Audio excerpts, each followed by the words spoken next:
आप लोग, उम्मीद करता हूँ आप लोग बहुत अच्छे होंगे। मैं शिवम शुक्ला आपके अपने YouTube channel vision coaching classes में स्वागत करता हूँ। तो बच्चों, आज हम करंट इलेक्ट्रिसिटी का बहुत ही इंपॉर्टेंट लेक्चर पढ़ने जा रहे हैं। आप इसके पहले पढ़ चुके हैं केवीएल केसीएल यानी किरचॉफ के लॉ का अध्ययन कर लिया आपने। फिर आपने उसके बाद व्हीटस्टोन ब्रिज पढ़ा था, बहुत ही फेमस था। अब उसके बाद हम पढ़ने जा रहे हैं बहुत ही इंपॉर्टेंट टॉपिक है सेल के बारे में। तो पहली बात समझ लो सेल क्या होता है। सेल दो, जैसे एक रासायनिक सेल होता है और एक वैद्युत सेल होता है। जैसे आपको बताया गया डेनियल सेल आपने पढ़ा होगा। तो वैद्युत सेल क्या होते हैं? वह सेल जो रासायनिक ऊर्जा को वैद्युत ऊर्जा में रूपांतरित करते हैं उन्हें वैद्युत सेल कहा जाता है। ठीक है, वैद्युत सेल से जो धारा निकलती है उसे डीसी करंट कहते हैं, यानी डायरेक्ट करंट कहते हैं, डिश धारा कहते हैं। समझ गए ना? तो वही बैटरी की कुछ खासियत देंगे। जो हमारी सेल है मतलब बैटरी है। तो यहाँ पर एक इंपॉर्टेंट टॉपिक पढ़ने जा रहे हैं विद्युत वाहक बल। अब बच्चे नाम से ही परेशान हो जाएंगे, ये सब बल क्या? बल नहीं है। एक्चुअली क्या हुआ, एक इतिहास में अगर हम पीछे जाए तो हमारे जो पुराने साइंटिस्ट थे उनको लगा कि जो सेल होता है उस सेल में ये जो करंट फ्लो हो रहा है, दौड़ रहा है, जो फैन जो चल रहा है सेल लगाने से, जो ये लाइट चल रही है, ऐसा नहीं होता सही सेल कहीं बल लगा रहा। तो पुरानी जो अवधारणा थी उन लोगों ने इस बात को माना कि सेल बल लगाता है और उसे उन्होंने कह दिया सेल का विद्युत वाहक बल। लेकिन बाद में जब हमारे साइंटिस्टों ने अच्छे से अध्ययन किया उन्होंने कहा बल नहीं होता है, विभवांतर होता है। तो जो विद्युत वाहक सेल है, ये विद्युत वाहक जो बल है, ये बेटा बल नहीं है, ये एक प्रकार का विभवांतर है। जैसे देखो, मैं एक घटना बताता हूँ तो मैं आपको इसके बाद लेकर जाता हूँ। जैसे सपोज मैंने एक सेल लिया है। सेल, हमारे पास एक सेल था और वो सेल जो था उस सेल को जब मैं मार्केट से लेकर आया, अरे बिल्कुल यूज नहीं किया था, हमारे पास एक सेल था बैटरी का। उस सेल को जब मैं मार्केट से लेकर आया कहीं भी ओपन, तो इस सेल पर जो लिखा था उस पर लिखा था 12 वोल्ट। कि मैं मार्केट से एक सेल को लेकर आया और इस सेल पर लिखा हुआ 12 वोल्ट। फिर हमने इसको एक क्या बोलते हैं, जैसे मान लो लाइट से कनेक्ट कर दिया। लाइट से मैंने कनेक्ट कर दिया तो लाइट का अपना एक विभवांतर होता है। ये देखो, ये हमारी बैटरी है और इस बैटरी का ये लिखा हुआ था 12 वोल्ट।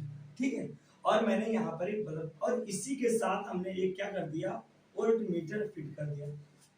अच्छा, वोल्ट मीटर क्या करता है? वोल्ट मीटर विभवांतर को मापता है, इसमें विभवांतर कितना फ्लो हो रहा है सर्किट। अब जब वोल्ट मीटर को मापा गया तो वोल्ट मीटर में जो रीडिंग आ रही थी वो 8 वोल्ट की आ रही थी। ये देखो, ये कितना बड़ा घोटाला। मतलब सेल हमारा 12 वोल्ट का है और जब वोल्ट मीटर को मापा गया तो उसमें रीडिंग कितनी आ रही थी?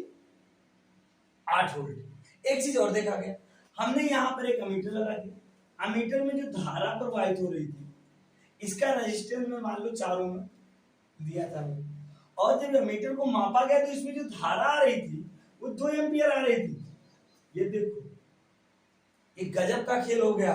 मतलब वही वाली हाल है ना, सरकार जब कोई चीज शिलान्यास नहीं करती है, प्रोजेक्ट तैयार नहीं करती है, उसके पहले जो पैसा जो सरकार किसी चीज में करे तो उसमें 100 रुपए मान ले कि 100 रुपए का बजट है। लेकिन जैसे ही ट्रांसफर अधिकारियों के हाथ में होता है, ये 100 रुपए का 80 रुपया कैसे हो, 80 रुपया पहुंचता है, ऐसे कैसे? तो 20 रुपए का भ्रष्टाचार हुआ ना, वही यहाँ पर हो रहा है। हम 12 वोल्ट की बैटरी लाए और हमें मिल रहा है 8 वोल्ट। अब हम नाराज हैं। अब हम किसको कंप्लेन करेंगे? वो भी कहेगा 12 वोल्ट, वो भी मापेगा कहेगा 12 वोल्ट, नहीं चलाता हूं तो 8 वोल्ट क्यों आता है? ये घोटाला हुआ है, कहीं कुछ गायब हो रहा है। ये 4 वोल्ट गया कहां? धारा 2 एम्पियर। तो ओम के नियम को लगा दो तो V बराबर क्या होगा? I। अगर प्रतिरोध 4 ओम है, धारा 2 एम्पियर है, तो विभव कितना हो जाएगा? 2 × 4 यानी 8 वोल्ट। ये तो विभव कितना आना चाहिए? 8 वोल्ट। यहाँ पर तो विभव 8 वोल्ट आ रहा है, बैटरी कितना दे रही? 12। तो 4 वोल्ट गया कहां? समस्या हमारी ये है, ये 4 वोल्ट का आ गया। तो इसको भी हम लोग अभी अच्छे से स्टडी करेंगे। ये वाला, ये कैसे भ्रष्टाचार हुआ, इसको पकड़ना है मुझे। तो यहाँ पर देखो, सबसे पहले हम विद्युत वाहक बल को थोड़ा पढ़ लेते हैं। यानी जब बैटरी पूरी तरह से, जान लो ये हमारा एक, मान लो यहाँ पर मैंने एक सेल को लेकर आया हूं और सेल को मैंने एक पेपर से, एक मैंने बल्ब से जोड़ दिया। और ध्यान दो, इसकी जो कुंजी है इसको अभी मैंने ओपन कर दिया, मतलब परिपथ खुला है। और जब परिपथ खुला होगा तो इसमें धारा बहेगी, नहीं बहेगी ना? अच्छा, बैटरी, कुछ बच्चे कहते हैं बैटरी इलेक्ट्रॉन नहीं देता है, ये भी समझ। अभी मैं बताऊंगा बैटरी का मतलब। तो सबसे पहले यहाँ पर देखो, जब परिपथ ओपन है, खुला है, एकदम चार्ज होके आया, अभी यूज बिल्कुल नहीं किया गया है, तो इसके बीच में एक विभवांतर होगा, 12 को एकदम चार्ज है, कहीं कुछ नहीं किया गया है। तो ये बताते हैं, जो विद्युत वाहक बल है ये बताता है कि जब परिपथ ओपन है, खुला एकदम, धारा प्रवाहित नहीं हो रही, अभी आप बैटरी को जस्ट चार्ज पी कर लाओ, जैसे अभी तुम खा पी के आए हो जस्ट वैसे ही, तो अधिकतम एनर्जी आप कार्य करने लोगे तो आपकी एनर्जी लॉस हो जाएगी, वही यहाँ पर हो रहा है। जब बैटरी एकदम ओपन है तो इसके बीच में जो मैक्सिमम विभवांतर है सबसे ज्यादा होगा, बैटरी वर्क कर नहीं रही, एनर्जी सप्लाई नहीं कर रही है, तो सबसे ज्यादा विभवांतर होगा। तो वही कहा गया है, जब परिपथ में धारा प्रवाहित नहीं होती है, अर्थात परिपथ खुला हो, तो बैटरी के सिरों के बीच आरोपित अधिकतम विभवांतर होता है, उसी को हम विद्युत वाहक बल कहते हैं। यानी जब परिपथ ओपन हो तो बैटरी के सिरों पर जो अधिकतम विभवांतर होता है उसी को विद्युत वाहक बल कहते हैं। समझ गए ना? इसे हम किससे लिखते हैं? इससे लिखते हैं। अगर हम इसी को दूसरे शब्दों में बताएं, जो आपके बुकों में लिखा होता है कि बैटरी के द्वारा आवेशों को प्रवाहित करने में, जो एकांक आवेश को पूरे परिपथ में प्रवाहित करने में जो कार्य करना पड़ता है, उसी को विद्युत वाहक बल कहते हैं, ऐसा भी बताया जाता है। तो उसको भी हम लोग नोट कर लेते हैं। तो विद्युत वाहक बल समझ में आ गया ना बेटा? विद्युत वाहक बल है क्या? बैटरी के सिरों का वह अधिकतम विभवांतर है जब परिपथ चालू नहीं है, परिपथ कोई कार्य नहीं कर रहा है। अगर मैं मान लू यहां पर जानू, माना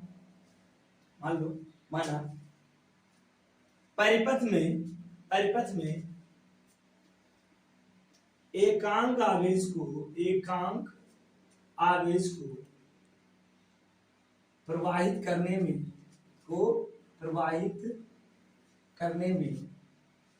करने में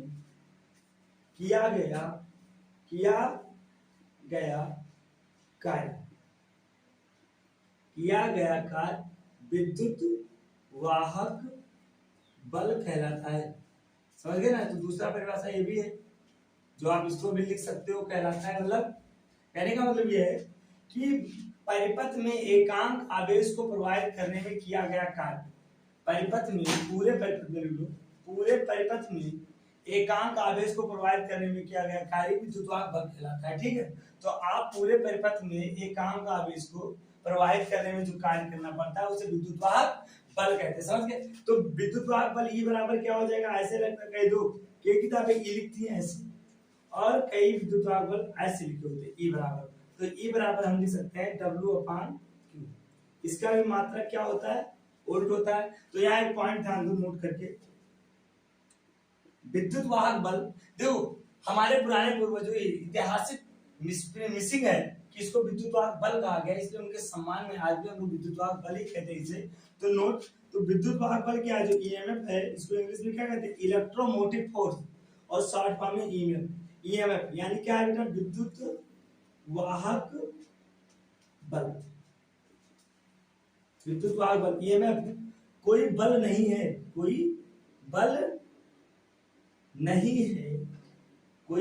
है, या विभवांतर है, या क्या बेटा? या विभवांतर है, याद रखना। तो विद्युत वाहक बल कोई बल नहीं है, और ये क्या है बेटा? विभवांतर है। क्या है बेटा? विभवांतर है।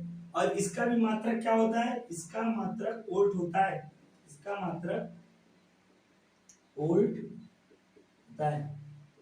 वोल्ट या जूल पर कूलम। समझ गए ना?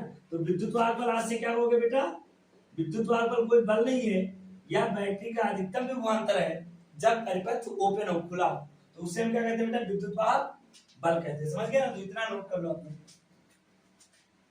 ध्यान दो बेटा, अब हम पढ़ने जा रहे हैं टर्मिनल विभवांतर। देखो विद्युत वाहक बल और विभवांतर एक ही चीज है, इन समझ लो। ये एक रूप है, कंडीशन है, ऐसा नहीं जैसे मैंने कहा आपसे कि जब आप बैटरी लेकर आए हो, एकदम चार्ज करके बैठा दी, उससे कोई काम नहीं ले रहे, तो उसके जो इलेक्ट्रोड के सिरों पर जो अधिकतम विभवांतर होता है उसको हमने विद्युत वाहक बल नाम दिया। अब जब हम परिपथ में धारा फ्लो कर देंगे तो धारा फ्लो होगी, तो यहाँ पर बैठा दो, बैटरी ने यहाँ इलेक्ट्रॉन को आवेश को बैग भर के दिया, आवेश बैग भर के एनर्जी लेकर पहुंचा, यहाँ रेजिस्टेंस मिल गया, यहाँ पर कोई बल्ब होगा उसको पंखा चला देगा, यानी परिपथ चालू होती है तो क्या होता है? बल्ब लगी तो बल्ब जला देगा, पंखा है तो पंखे को चला देगा, ये तो करता है चार्ज। फिर यहाँ से एनर्जी देके इसको देके फिर चलाता है, फिर बैग में एनर्जी भरता है, फिर ऐसे करता है।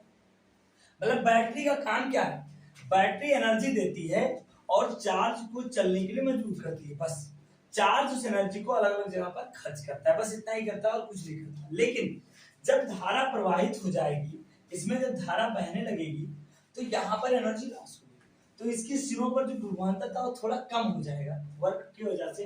तो विभवांतर विभवांतर क्या होता है, जब परिपथ में धारा प्रवाहित हो रही यानी परिपथ वर्क कर रहा हो चालू, तो इलेक्ट्रोडों के बीच जो विभवांतर होता है उसको क्या कहते हैं बेटा, इलेक्ट्रोडों के बीच विभवांतर को टर्मिनल विभवांतर कहते हैं। अगर मैंने मान लिया किसी परिपथ में आई धारा प्रवाहित हो रही और उसका प्रतिरोध आर है, तो टर्मिनल विभवांतर बराबर क्या हो जाएगा, V बराबर IR हो जाएगा। समझ गए ना, ये तो इतना नोट कर लो आप लोग, इतना नोट करो। यहाँ जान लो मैं सेल के बारे में कुछ बात कर रहा हूँ। हम यहाँ पर जो बेसिकली पढ़ेंगे विद्युत सेल पढ़ेंगे, यानी विद्युत सेल क्या करता है, विद्युत ऊर्जा और रासायनिक ऊर्जा को, जैसे आपने देखा बैटरी लेकर आते हो, जैसे कुछ बैटरी ऐसी होती है, आपने पढ़ा होगा, इसमें इलेक्ट्रोड ऐसे लगे होते हैं, ऐसे दो इलेक्ट्रोड होते हैं, एक पर अपोजिट साइन, एक पर प्लस साइन होता है, दूसरे पर माइनस साइन होता है। ठीक है, इसको हम क्या करते हैं, किसी से जोड़ देंगे, जैसे मान लो सर्किट से जोड़ दिया, ठीक है। इसमें जो भरा होता है ये ध्यान दो, ये हमारा होता है विद्युत अपघटन, ये आपने पढ़ा होगा। ये हमारा क्या बेटा, विद्युत अपघटन, विद्युत अपघटन या इलेक्ट्रोलाइट्स हो गए, क्या भरा होता है, विद्युत अपघटन।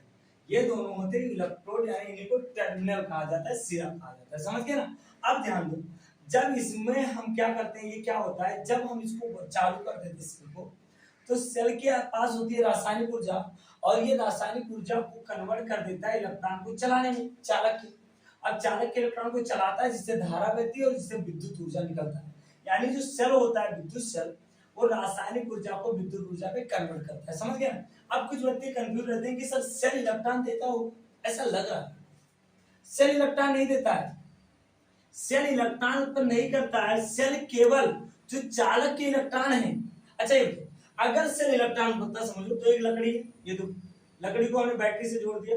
अब बताओ, लकड़ी पे इलेक्ट्रॉन को चलना चाहिए, धारा बहनी चाहिए। अगर सेल इलेक्ट्रॉन देता तो यहां से इलेक्ट्रॉन निकलता, यहां तक आता, तो लकड़ी में भी धारा बहती, लेकिन लकड़ी में धारा नहीं बह रही है। इस बात का प्रमाण है कि सेल इलेक्ट्रॉन नहीं देता है, सेल केवल इलेक्ट्रॉन को, चालक के इलेक्ट्रॉन को, यहाँ पर फिर पहला इलेक्ट्रॉन है ही नहीं, फिर इलेक्ट्रॉन है ही नहीं। पड़ोसी क्या करता है, तुम पड़ोसी क्या करता है, अपने पड़ोसी वाले बच्चे को क्या करते हैं, क्यों बर्बाद करने का काम करता है, बाकी उसे आगे बढ़ाने का थोड़े काम करता है। तो वही उसी प्रकार क्या इलेक्ट्रॉन जो होता है, ये बैटरी केवल इसको एनर्जी देता है। मैं गलत नहीं कह रहा हूँ, कुछ लोगों को बुरा भी लगेगा, नहीं ऐसे नहीं है, कुछ अपवाद भी है। तो इसीलिए मैं कहता हूं कि लकड़ी में करंट क्यों नहीं पैदा होती, पड़ोसी कभी अपने पड़ोसी के बच्चे को बैठाकर क्यों नहीं पढ़ाता, क्योंकि उसको एनर्जी मिल जाएगी और वो उससे आगे चला जाएगा। याद रखना ये बात, तुम आगे जाओ लेकिन मुझसे आगे ना जाओ, ये लोग सोचते हैं ऐसा। तो बैटरी का केवल काम है इलेक्ट्रॉन को चलाते रहना, और इस परिपथ में अस्थायी धारा को बनाए रखने का काम केवल बैटरी करता है, बाकी कुछ नहीं करता है। अब आप बैटरी के बारे में अच्छे समझ गए। बैटरी इलेक्ट्रॉन पर नहीं करता, बैटरी केवल आवेश को प्रवाहित करने के लिए ऊर्जा देता है, अर्थात ये परिपथ में अस्थायी धारा के प्रवाह को बनाए रखता है, इतना काम करता है। इसे नोट कर लो आप लोग। अब यहाँ पर देखो, जो अभी हमने आपको बताया था भ्रष्टाचार, यानी बैटरी देती है 12 वोल्ट और विभव मापी मापता है 8 वोल्ट। वही कहानी है ना कि गवर्नमेंट वहां से पैसा रिलीज करती है 100 करोड़ का प्रोजेक्ट, और पहुंचते पहुंचते 80 करोड़ हो जाता है। तो ये चमत्कार होता है, मतलब इसी का नाम भ्रष्टाचार है। और उसी प्रकार यहाँ पर ध्यान दो, 12 वोल्ट लिखा हुआ है और दावे के साथ सेल बनाने वाली कंपनी कहती है कि मैंने इसको 12 वोल्ट रूपांतर दिया है, और वो गारंटी के साथ प्रूफ देती है। लेकिन जब मैं बैटरी में लगाकर वोल्ट मीटर से मापता हूं, तो यहाँ पर जो विभवांतर आता है वो 8 वोल्ट आता है। क्या आता है, इस पर जब मैंने मापा तो इसका विभवांतर कितना आया, 8 वोल्ट। अब समस्या है, ये 4 वोल्ट गया कहाँ गायब हो गया। ये बैटरी घोटाला कर रही है कि परिपथ घोटाला कर रहा है, समस्या है। और उस समस्या का नाम है आंतरिक प्रतिरोध। ये कैसे हुआ, देखो मेरी बात सुनो, मैं इसको जूम करता हूँ थोड़ा, मैं जूम करूंगा तो आपको बताऊंगा कि यहाँ पर 2 इलेक्ट्रोड है, ये देखो, ये मतलब 2 इलेक्ट्रोड इसमें भरे हुए हैं, इसमें इलेक्ट्रोलाइट के बीच में भरा हुआ है, ध्यान देना। अच्छा, इलेक्ट्रोलाइट में क्या पाए जाते हैं? आयन पाए जाते हैं। इसमें भी कुछ लोग मौजूद होते हैं जो नहीं चाहते हैं, चाहते ही नहीं कि बल्ब जले, तुम्हारे घर का पड़ोसी का बल्ब जलने देना नहीं चाहते। यहाँ पर ध्यान दो, अब यहाँ जैसे ही चालू हुआ, इलेक्ट्रॉन प्लस से या माइनस से निकला और प्लस पर जा रहा है इलेक्ट्रॉन, धारा इसकी विपरीत दिशा। अब यहाँ से इलेक्ट्रॉन निकला, समस्या ये, इलेक्ट्रॉन चला चला, अब यहाँ पर पहुंचेगा, अभी परिपथ कंप्लीट नहीं हुआ, इलेक्ट्रॉन फिर इधर जाएगा ना, तो इलेक्ट्रॉन जब इधर गुजरेगा तो इसके बीच में कौन है भाई साहब? इलेक्ट्रोलाइट, और इनके अंदर भी लोग उपस्थित हैं, भीड़ बहुत है। अब इलेक्ट्रॉन को इनसे भी टकराना पड़ेगा, ये लोग भी इलेक्ट्रॉन के प्रवाह का विरोध करेंगे, धारा के प्रवाह का ये लोग भी विरोध करेंगे, और यहाँ पर धारा का प्रवाह का विरोध होगा, यानी कुछ ऊर्जा यहाँ पर लॉस हुई, वो 4 वोल्ट की जो एनर्जी थी वो यहाँ पर लॉस हो रही है, यानी उसी को हमने कहा आंतरिक प्रतिरोध। यानी बैटरी के भीतर धारा के प्रवाह का विरोध होता है, यानी बैटरी का वह गुण जो अपने भीतर धारा के प्रवाह का विरोध करती है, उसी को हम आंतरिक प्रतिरोध कहते हैं। तो अब आप यहां ध्यान दो, यहां पर मैंने मान लिया अगर इसका आंतरिक प्रतिरोध 2 ओम हो, समूह मान लो 2 ओम हो, तो क्या होगा? अगर धारा इस पूरे परिपथ में 2 एम्पियर की बह रही हो, मैं यहाँ एमीटर माप दूं 2 एम्पियर की, तो यहाँ पर जो इंटरनल ये क्या आ जाएगा? IR होगा, और इसका मान क्या होगा? 2 × 2 यानी 4 वोल्ट। अब आपको पता चला ये 4 वोल्ट कहाँ गया? ये 4 वोल्ट जो था बैटरी का, विभव मापी भी अपनी जगह पर सही है, कंपनी बनाने वाली बैटरी भी अपनी जगह पर सही है। गलती थी कि हम जानते ही नहीं थे पैसा कहाँ जा रहा है, समस्या तो ये है, पकड़ में तो ये नहीं आ रहा। तो यहाँ पर एक छोटा सा प्रतिरोध लगा है और इसको हम कहते हैं स्मॉल r, यही वो आंतरिक प्रतिरोध है। तो सेल के भीतर जो उपस्थित प्रतिरोध होता है उसको हम क्या कहते हैं बेटा? आंतरिक प्रतिरोध कहते हैं, इसे स्मॉल r से। तो जो 8 वोल्ट था, जो घोटाला हुआ था, वो अब आपका क्लियर हो गया कि घोटाला कहाँ हो रहा था, समझ गया ना? तो इतना आप लोग नोट कर लो आंतरिक प्रतिरोध के बारे में। अब ये बताए कि आंतरिक प्रतिरोध को प्रभावित करने वाले कारक क्या है, आंतरिक प्रतिरोध को कौन प्रभावित करता है? तो सबसे पहले जान लो कि ये जो इलेक्ट्रोड डूबा है, इसका क्षेत्रफल जितना ज्यादा होगा, इसका क्षेत्रफल जितना ज्यादा होगा, तो उससे जितना ही क्या होंगे? इलेक्ट्रॉन निकलेंगे, तो प्रतिरोध का मान उतना ही कम होगा, समझ गया ना? तो इतना पहले नोट करो, फिर मैं प्रभावित करने वाले कारक भी बताता हूं आपको।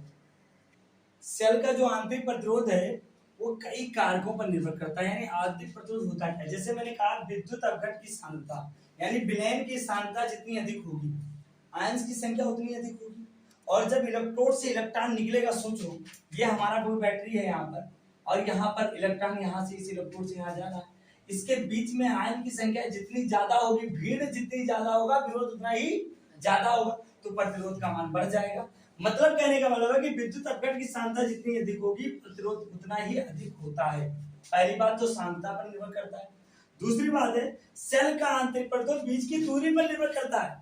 अरे जितना दूर होंगे, रास्ते में इलेक्ट्रॉन चलेगा, कई कई आयंस मिलेंगे, कोई आयन कहेगा मेरे पास आओ, कोई आयन कहेगा मेरे पास आओ, और दूरी ज्यादा है, लंबा सफर तय करना है, जैसे तुम्ही को पढ़ना है, 1 साल अपने आप को मेंटेन करना है, तो 1 साल के लिए मोटिवेट करने के लिए आपका लंबा उद्देश्य होना चाहिए। तो जितना रास्ता जितना लंबा होगा, उतना ही प्रतिरोध होंगे, उतने ही लोग तुम्हारे बिगाड़ेंगे, इस इलेक्ट्रॉन को विरोध करेंगे, तो इलेक्ट्रॉन का जो ये आंतरिक प्रतिरोध होगा उसका मान बढ़ जाएगा, यानी इनके बीच की दूरी कम कर दो तो आंतरिक प्रतिरोध कम हो जाएगा, ज्यादा कर दो तो ज्यादा हो जाएगा।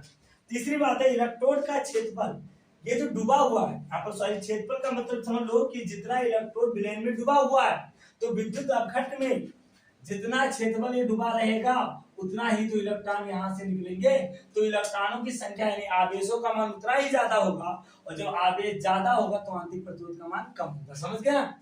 चौथी बात क्या है, इनकी प्रकृति कैसी है, इलेक्ट्रॉन कैसे, थोड़े देर में तो बिजली तो नहीं हो जाते तुम लोगों की तरह, आज जो सबने समझा दिया, आज जाके 10 घंटा पढ़ेंगे, फिर 2 दिन बाद मौसी के, ऐसा तो नहीं कर रहे हैं। तो इसकी प्रकृति कैसी है और इसकी प्रकृति कैसी है, विद्युत अपघट की, इन दोनों बातों पर भी निर्भर करता है आंतरिक प्रतिरोध। तो आंतरिक प्रतिरोध सिर्फ 4 बातों पर निर्भर करता है। आज के लिए आपको इतना ही पढ़ाएंगे हम, कल हम लोग इसमें संबंध भी पता करेंगे, और उसके बाद हम लोग मीटर क्षेत्र और क्या बोलते हैं, वो विभव मापी, इन दोनों का अध्ययन करेंगे। ठीक है बेटा, आप इतना नोट करना।